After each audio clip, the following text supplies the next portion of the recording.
शेतकऱ्याची मेहनत आमची जबाबदारी. प्रगत तंत्रज्ञानासह पिकांचे संपूर्ण संरक्षण. इडीमॅक्स बायोटेक, तुमच्या शेतीचा खरा पार्टनर. नमस्कार शेतकरी मित्रांनो, 16 जूनचं वातावरण आपण या ठिकाणी बघणार आहोत. 16, 17, 18 जूनला पावसाची शक्यता थोडीशी जोरदार वर्तविण्यात आलेली आहे.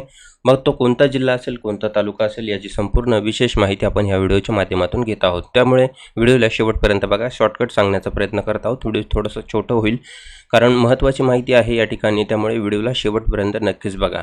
आता 16 तारखेला, 16 जूनला आणि 17 जूनला, 18 जूनला पावसाची शक्यता कशी आहे आपण या ठिकाणी बघणार आहोत. चॅनलला सबस्क्राईब केलं नसेल तर करून घ्या आणि आपले गाव तालुका जिल्हा मला कमेंट करून नक्कीच कळवा. जर आपला गाव तालुका जिल्हा आला नसेल तर या ठिकाणी कमेंट करा. कमेंटमध्ये रिप्लाय करण्याचा प्रयत्न करू. आता बघूया मित्रांनो, पावसाची शक्यता कोणकोणत्या भागात वर्तविली जाणार आहे. जोरदार पाऊस आपल्याला कोणकोणत्या भागात आहे. सुरुवात आपण या ठिकाणी नागपूर भागाकडून करूया. नागपूर भागाकडून आणि गोंदिया भागाकडे बघू शकतो आपण. भंडारामध्ये जर बघितलं तर भंडारामध्ये आपल्याला 16 तारखेला संध्याकाळच्या वातावरणामध्ये पावसाची शक्यता आहे. तर बाकीच्या भागांमध्ये बघू शकतो आपण, इथे सुद्धा आपल्याला पावसाची शक्यता बघायला मिळत आहे. त्याचबरोबर नागपूर आहे, सावनेरेचा काही भाग आहे, रामटेक आहे, तुमसर आहे, इथे तिरोडीचा काही भाग या ठिकाणी आहे, इथे सुद्धा पावसाची शक्यता आहे. तर गोंदिया, बालघाट या ठिकाणी सुद्धा आपल्याला पावसाची शक्यता 16 तारखेला संध्याकाळी वर्तविली जाणार आहे. त्याचबरोबर मुलताईचा काही भाग आहे, वारुड आहे, आर्वी आहे, अमरावती आहे, अंचलपूर आहे, वर्धा आहे, हिंगणघाट, यवतमाळ या ठिकाणी, तसेच वरोराचा काही भाग या ठिकाणी आहे, पंढरकवाडा आहे, चिमूर आहे, उमरेड आहे, या ठिकाणी सुद्धा आपल्याला पावसाची शक्यता या ठिकाणी चांगल्या प्रमाणात आहे. सर्वात जास्त पाऊस जो आहे तो आपल्याला भंडारामध्ये बघायला मिळणार आहे. तसेच सौसरमध्ये बघू शकतो, छिंदवाडाचा काही भाग आहे, तिरोडीचा काही भाग या ठिकाणी आहे. तसंच वारुड, नारखेड या ठिकाणी आपल्याला बघू शकतो. मोर्शीचा काही भाग आहे, इथे थोडा जास्तीत जास्त पाऊस आपल्याला बघायला मिळू शकतो. आणि बाकी भागांमध्ये आपण बघणार आहोत. 16 तारखेला जर बघितलं तर किनारपट्टीला आपल्याला पावसाची शक्यता आहे. तर नाशिकच्या काही भागात जर बघितलं तर नाशिक सिटी, सिन्नर, निफाड, दिंडोरी या भागापर्यंत आपल्याला पावसाची शक्यता हलक्या प्रमाणात आहे.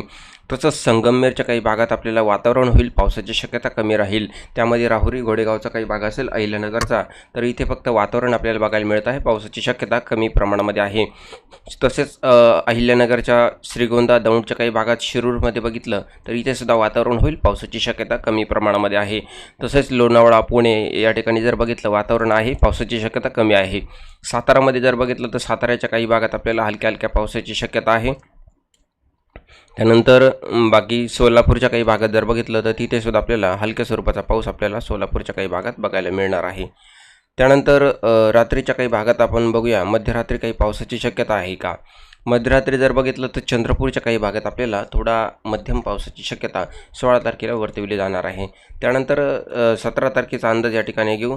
17 तारखेच्या अंदाजामध्ये आपल्याला पहाटेच्या सुमारास काही भागांमध्ये हलक्या हलक्या पावसाची शक्यता आहे. त्यामध्ये उमरखेड असेल, पंढरकवाडाचा काही भाग आहे, अलिलाबाद आहे, हिंगणघाट आहे, चिमूर आहे, उमरेड, नागपूर या ठिकाणी आपल्याला, गोंदिया हलक्या हलक्या पावसाची शक्यता 17 तारखेला पहाटेच्या सुमारास किंवा सकाळी आपल्याला बघायला मिळू शकते. 17 तारखेला दुपारनंतर जर बघितलं तर पुन्हा एकदा नागपूर भागामध्ये जोरदार पाऊस आहे. हिंगणघाट, उमरेड, भंडारा या ठिकाणी जोरदार पाऊस आहे. पवनीचा काही भाग आहे, गिरडा आहे या ठिकाणी बघू शकतो. सावनेरेचे काही भाग आहे, काटोल आहे, नारखेड आहे, या ठिकाणी पावसाची शक्यता आहे. तर रामटेक आहे, तसेच तुमसर आहे, तिरोडा आहे, तिरोडीचा काही भाग या ठिकाणी आहे. आपल्याला पावसाची शक्यता 17 तारखेला संध्याकाळच्या वातावरणामध्ये या ठिकाणी वर्तविली जाणार आहे. आणि गडचिरोलीच्या काही भागात जर बघितलं तिथे सुद्धा आपल्याला चंद्रपूर, गडचिरोली 17 तारखेला संध्याकाळच्या वातावरणामध्ये वर्तविलं जाणार आहे. तर मित्रांनो, जो चांगला पाऊस आहे तो कधी चालू होणार आहे ती सुद्धा माहिती आपण घेणार आहोत. तर चंद्रपूर आणि गडचिरोलीमध्ये 18 तारखेला सुद्धा संध्याकाळच्या वातावरणामध्ये पावसाची शक्यता वर्तविली जाणार आहे. त्याचप्रमाणे आपल्याला नांदेड आणि लातूरच्या काही भागात जर बघितला तर तिथे सुद्धा आपल्याला 18 तारखेला रात्रीच्या वातावरणामध्ये पावसाची शक्यता वर्तविली जाणार आहे. मित्रांनो, 24-25 तारखेपासून संपूर्ण महाराष्ट्रभर आपल्याला पावसाची शक्यता बघायला मिळणार आहे. पुढील व्हिडिओमध्ये सविस्तर माहिती बघणार आहोत की 25 तारखेनंतर पावसाची शक्यता कोणकोणत्या जिल्ह्यात जास्त आहे.